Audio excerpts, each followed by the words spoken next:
Pra, ky regjim ka shtuar Shqipërinë në një rrezik për Europën. Imagjinoni ju se çfarë është ky regjim për qytetarët e vet.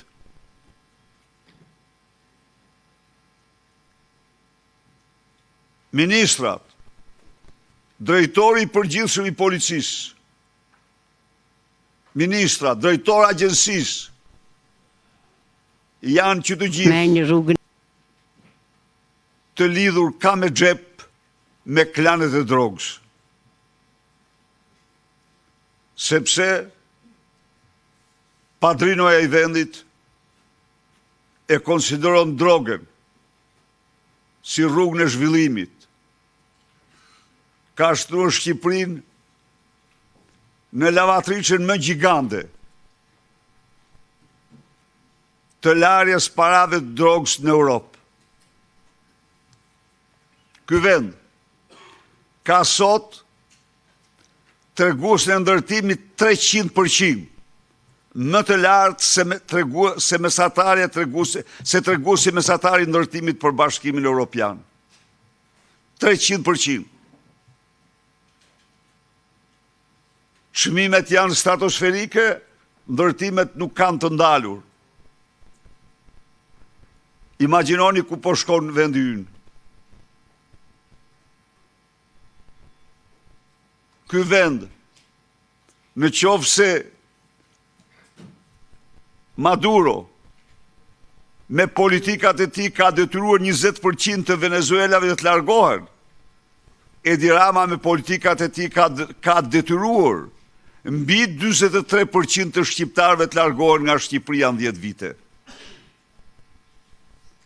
E tha bukur një pensionist që jetonte me remitencat që i vinin. Ky tha, ma shkatroj euron.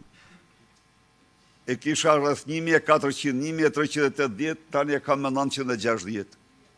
Imagjinoni se si ati po thuju për gjysmë muaj pension që i dërgonin familjarët. Pa llogaritur këtu, me mira ndërmarrje eksporti që të gjitha punojnë me euro, falimentuan.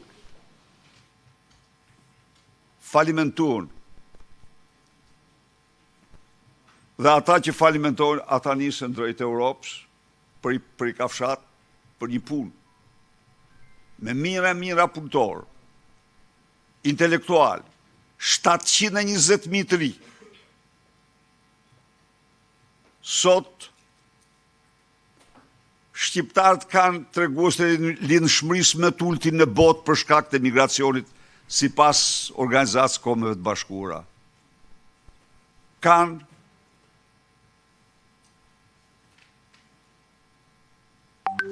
rënjen më të madhe numerike të popullatës.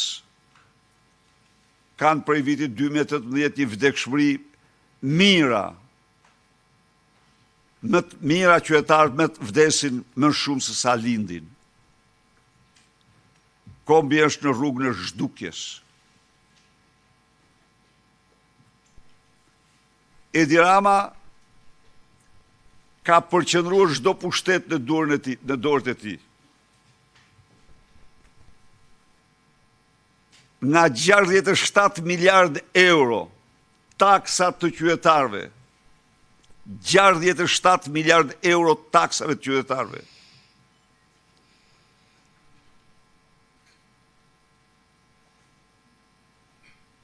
Po të zbresim 8 miliard euro rroga në 12 vite. Pjesa tjetër është vjedhur dhe shpërdoruar në masën 90% sipas kontrollit lartë të shtetit, sipas Bankës Botërore. Shikoni çfarë ndodh, mjafton të hidhni syt. Të gjitha punët publike të tyre shemben, sikur janë prej kartoni dhe jo prej betoni.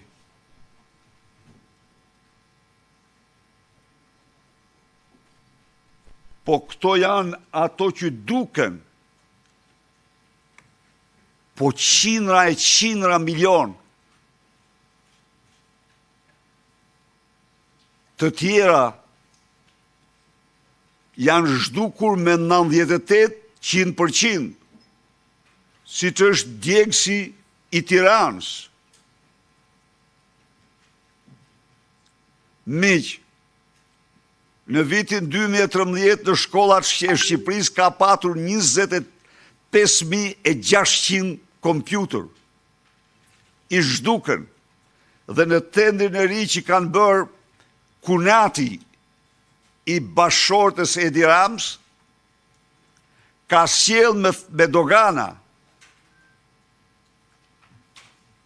kompjuter me çmim 10 herë më të lartë se në dyqanet pranimore.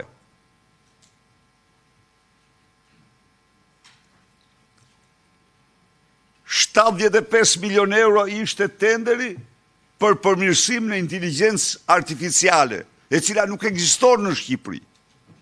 Pra, sikur kjo ekziston, po do ta përmirësojmë. Dhe para 2 javësh urdhëroi Ministri e Financave të disbursoj Baxhanakut 25 milion të fundit. 15.000 euro kamera e trupit të policit. Smart City, Smart Vjedhja. E pa imagjinueshme. 15 euro kushton të kapelja e policit në Suedi, për policin suedez. 300 euro për policin shqiptar.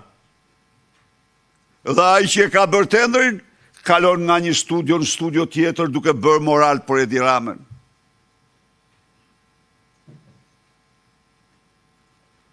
Nuk ka qenë më i poshtruar ndonjëherë ky popull se sa sot.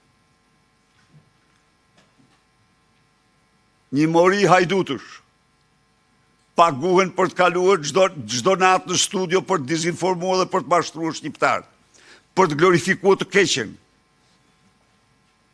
për të demonizuar opozitën, për faktin e vetëm se qëndron kundër kësaj qeverie.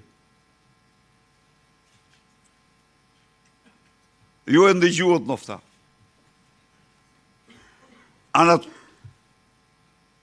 Autopsin që i bëri mbrëm ish zëvendës kryeministri, i cili ka burimet, por ka guximin e madh t'i bëj publik ato. Se ato që i denoncoi ai, i dinë shumë të tjerë zyrtar. Po ai ka guximin t'i bëj publike. Ju e ndëgjuat se si karteli Troplini ka zonën e lirë ekonomike. Shkonin Xhavzotaj po të doni.